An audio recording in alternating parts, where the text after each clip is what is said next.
Hoje quero falar de um livro bem curtinho, porém super profundo, complexo, devastador, ao mesmo tempo que é bonito e humano e escrito também de uma forma muito peculiar, muito única e que acho que é um livro que todo mundo deveria ler. Mas é que realmente é um livro que eu acho que tem algo aqui que inspira um sentimento de bondade, de humanidade, de dignidade e de esperança muito profundo, que é O Em Busca de Sentido, do Viktor Frankl. Esse é um livro muito conhecido, eu acho que a maioria das pessoas já ouviu falar, ou então já ouviu falar do Viktor Frankl. Mas, de qualquer forma, só para dar um contexto, né, para caso alguém que nunca tenha ouvido falar, seria impossível falar desse livro sem falar um pouquinho de Viktor Frankl e contar um pouco sobre quem foi essa grande pessoa.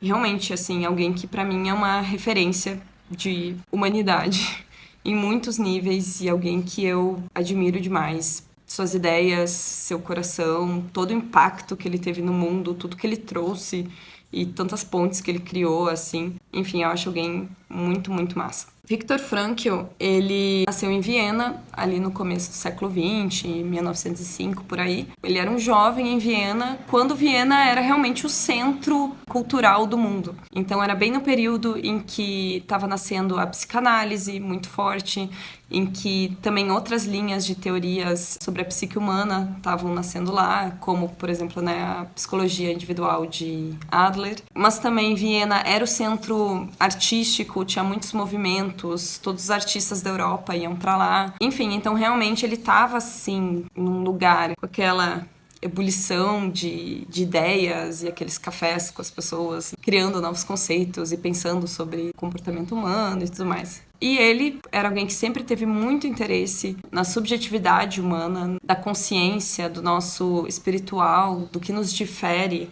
né, de outros seres. E, em função disso, ele se formou em medicina como psiquiatra e também como neurologista. Então, o grande lance dele era tentar entender a mente humana. E, quando jovem, super se interessou por essas novas correntes. Então, ele foi, durante um tempo, alguém que estudava Freud, que ia nos seminários de Freud. Depois, ele estudou também um pouco Adler. Só que, na real, assim, nenhuma dessas linhas ele se encontrou. Ele tinha algumas dúvidas e algumas questões com essas diferentes teorias. E ele estava criando sua própria teoria nesse período, assim, ele estava começando a já ter alguns conceitos, algumas ideias, começando a criar algumas linhas próprias de pensamento. Porém, o que acontece? Justamente nesse período, né, na década de 30, Viena é invadida pela Alemanha nazista e é dominada, né? Então os nazistas conquistam Viena e pouco a pouco os judeus da cidade, assim como todos os outros grupos que também eram marginalizados pelos nazistas, vão se tornando alvo, começam a perder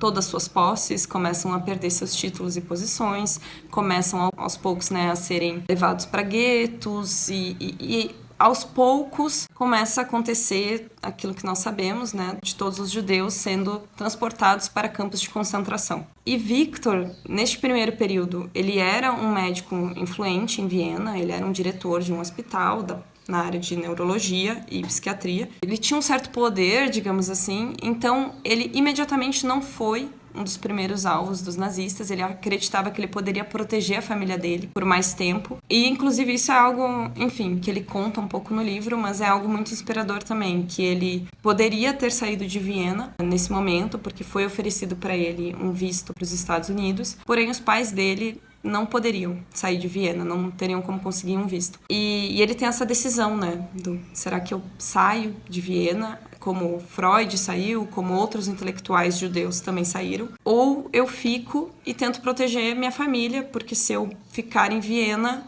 eu sei que eu consigo proteger eles por causa do meu status, consigo talvez fazer com que eles não sejam tão impactados. Então ele decide ficar em Viena e em pouco tempo toda a família dele e ele, incluso, são enviados para campos de concentração. Então nesse momento ele também, enfim, é separado da esposa, que era o grande amor dele, que é levado para outro campo, e dos pais. E o que acontece? Frankl fica 4 anos preso em campos de concentração. Ele passa por 3 campos, entre eles Auschwitz. Só que o que é o interessante, assim, porque nesse livro é justamente como foi essa experiência nos campos de concentração, desde o pré, então aquele período em que eles começaram a perder as coisas, como foi acontecendo a retirada dos judeus, como foi chegar no campo de concentração, como foi entender o que estava acontecendo, porque a gente tem que lembrar que, assim, naquela época, os campos não eram algo conhecido pelo público e, no máximo, existia uma que outra pessoa que falavam que poderia, isso está acontecendo, mas daí as outras pessoas, não, isso é teoria de conspiração, não é verdade.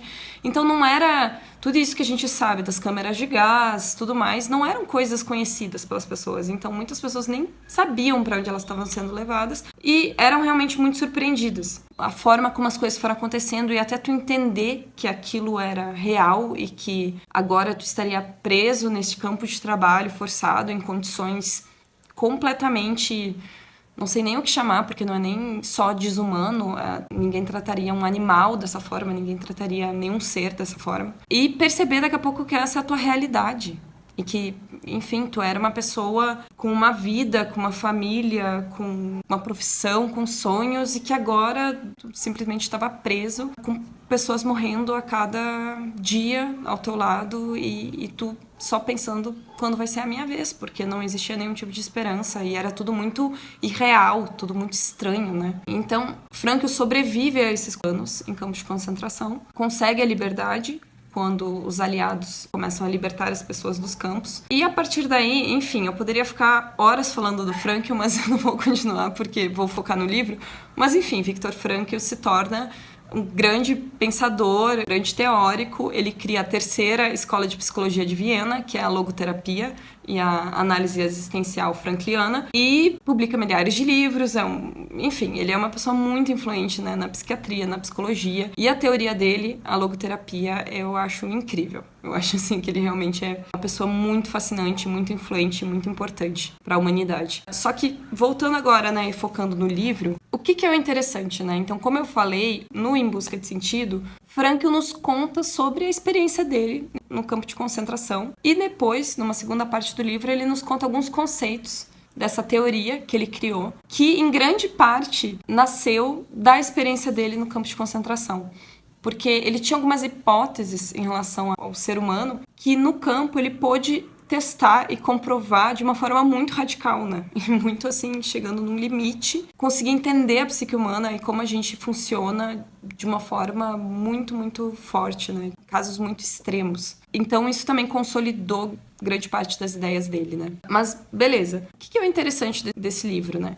Frankl era um grande estudioso, amava filosofia, lia muito, amava teorias, era um grande observador, tinha uma mente analítica muito boa. Então, assim, esse livro não é simplesmente um relato dessa vida no campo de concentração, contado de uma forma somente pessoal, que já seria algo valioso, já seria algo interessante, mas não. Como o Frankl tinha essa mente de pesquisador, de teórico, né, de questionador, no momento em que ele é preso no campo, chega um ponto em que quando ele percebe o que aconteceu e o que está acontecendo e, enfim, que essa é a nova realidade, ele entende aquilo como uma oportunidade de se auto-observar e de observar as pessoas ao redor dele, que também estão presas no campo, para entender mais sobre o ser humano. O que acontece com o ser humano nessas condições? O que acontece quando a gente chega no nosso limite? O que a gente ainda consegue fazer? O que a gente não consegue? O que é coisas inevitáveis? Qual é o caminho que a mente leva? Quais são os pensamentos que surgem? Quais são os sentimentos que surgem? Então, ele traz essa mente de investigador para aquela situação extrema em que ele estava vivendo e, por causa dela, ele passa a ter um olhar diferente durante a experiência dele e ele consegue se distanciar um pouco da experiência. Então, ele diz também que ter feito isso, de certa forma, salvou ele, em muitos sentidos. Principalmente a psique dele, né? Porque ele conseguia se distanciar. Então, assim, ele estava numa situação em que o único prato de comida dele tinha sido roubado pelo companheiro, que está completamente desesperado e... Ao invés de só sentir o desespero completo que seria essa situação, porque no campo um prato de comida às vezes é a diferença entre tu morrer ou tu viver mais um dia, ele observava o que eu senti, onde eu tô mentalmente, o que por que aquela pessoa chegou nesse ponto? O que ela tá sentindo? O que tá acontecendo? O que acontece quando, em relação aos guardas, em relação aos prisioneiros que são elevados a um cargo um pouco maior? Como eles se comportam? O que acontece quando eu não consigo dormir? Que sucessões de sentimentos eu tenho aqui nessas diferentes experiências? Então, assim, de certa forma, essa visão salvou ele e também fez com que ele registrasse muito mais as experiências que ele estava vivendo, tudo mental, né? Para quando ele foi liberto dos campos, que era algo que ele nem achou que ia acontecer, algo que ele estava fazendo isso muito mais por causa que a alma dele tinha essa busca da compreensão humana, do que para publicar uma teoria, mas também motivava ele a ideia de ele poder entender mais profundamente e tudo mais. Que, enfim, que ele acabou sendo esse grande observador da experiência humana, né? Só que, cara, então os relatos dele são construídos de uma forma que, ao mesmo tempo que tem emoção, que tem o devastador, que tem os detalhes do que acontecia, que tenha toda essa parte emocional e sensível, também tem um aspecto tão científico e tão, assim, são relatos pequenininhos, ele vai separando as diferentes coisas que aconteceram no campo em pequenos tópicos, ele vai nos explicando isso da forma mais objetiva e clara que ele consegue, ele tenta também tirar, de certa forma, a emocionalidade do que ele está trazendo, sem perder todo o aspecto de que forma aquilo mexe, né, com as pessoas. Então é um livro, na verdade, que é muito interessante, porque tu vai entendendo. Primeiro, eu acho que sim, ele é interessante por muitos motivos, mas eu acho que de um ponto de informação é interessante porque tu entende como era a vida em um campo de concentração e em Auschwitz de uma forma muito clara, muito profunda, muito detalhada. Puxa, eu não sabia que acontecia dessa forma, que era assim, que o dia era dividido dessa forma, que as pessoas faziam as coisas desse jeito, que depois ia acontecendo tal coisa. Então, tu entende de uma forma muito completa como foi, de fato, essas experiências, né, que aconteceram nos campos. Em um outro nível, ele tem, assim, uma sensibilidade de autoobservação e de observação do outro muito profunda, e ele vai descrevendo, então, o que acontece com o ser humano nessas condições de uma forma também muito completa e interessante. Então, tu vai sentindo tal coisa, daqui a pouco tu sente uma esperança, daqui a pouco tu sente o desespero total, e daí o que acontece contigo quando tu sente o desespero total, e daí tal pessoa começou a sentir tal coisa. As armas que as pessoas utilizavam para não perder a sua humanidade, os sonhos que as pessoas tinham, as coisas sobre o que as pessoas conversavam, o humor como sendo uma forma de tu te manter ser humano, de tu te manter tu mesmo. As relações que iam sendo criadas ou não relações que iam sendo criadas. Então tem todo esse aspecto assim de tipo entender o ser humano que é muito incrível, que ele consegue captar assim de uma forma ao mesmo tempo acessível, prática. Então por isso é um livro super curto e pelos temas que ele traz e a riqueza de tudo que ele traz poderia ser muito longo, mas ele consegue sintetizar várias ideias de uma forma assim prática e acessível. E uma outra camada é que é um livro muito bonito. Porque o Frankl era uma pessoa que ele tinha, acho que uma fé e um amor em relação ao ser humano, uma ideia desse potencial do que é ser um ser humano tão grande. E ele conseguiu confirmar grande parte das ideias que ele tinha do potencial humano através da sua experiência e através da sua capacidade de tentar se manter humano e digno, independente da condição. Grande parte da teoria dele é fundada nessa ideia de que todo ser humano nunca vai perder a sua liberdade interior de decidir como ele vai se posicionar em relação a qualquer coisa que aconteça com ele. E essa é a grande liberdade do ser humano. E é algo que ninguém nunca vai poder tirar. Independente da situação que tu estiver, por mais degradante que seja, e por mais aprisionadora, e por mais triste, ninguém pode tirar a forma como tu vai te posicionar internamente. E ele conseguiu, nessas condições, se posicionar de tal forma internamente que ele manteve sua humanidade, manteve sua dignidade, independente do que ele estava fazendo ou do que era forçado a fazer. E então ele traz tão forte isso de a gente não perder isso, da gente não abrir mão, da gente, na verdade, se dar conta desse nosso poder interno. Enfim, a teoria dele é linda, porque fala como o ser humano busca um sentido para a sua vida, como a gente pode encontrar sentido das mais diversas formas, como uma vida sem sentido é uma vida com um grande vazio existencial, que é o que está acontecendo, que é um mal, um sintoma da nossa época. Só que ele também vai trazendo tanta esperança, assim, tanta beleza, e eu acho que essa lente que ele enxerga o ser humano é uma coisa tão profunda, entendendo o ser humano como esse ser que quer entender o mundo, que é alguém que consegue agir de forma nobre, que consegue agir de forma digna, e que é muito mais do que um ser que simplesmente busca prazer e foge da dor. Como se a gente fosse um animalzinho que só quer estar confortável. Sendo que a gente sabe que não é isso. A gente sabe que hoje em dia grande parte da mídia e da sociedade e tal quer ficar nos vendendo essa ideia de que ser humano é isso, que o ser humano só quer viver confortavelmente, ter dinheiro, ter poder e fugir da dor e ter tudo o que quer e não sofrer nunca. Mas no fundo, eu acho que todo mundo sente em algum lugar assim que a gente não é só isso e que quando a gente fica só nisso e quando toda a nossa vida é voltada só para isso, a gente sente o vazio. Existe um vazio existencial, porque o ser humano não é só isso. O ser humano é quem busca se compreender, é quem busca compreender o mundo, é quem quer viver a experiência do amor. O ser humano vibra com a bondade quando é oferecida a ele ou quando ele oferece a alguém de alguma forma. E o ser humano é o ser que consegue pensar em grandes valores, pensar em grandes atitudes e que quer se tornar alguém melhor.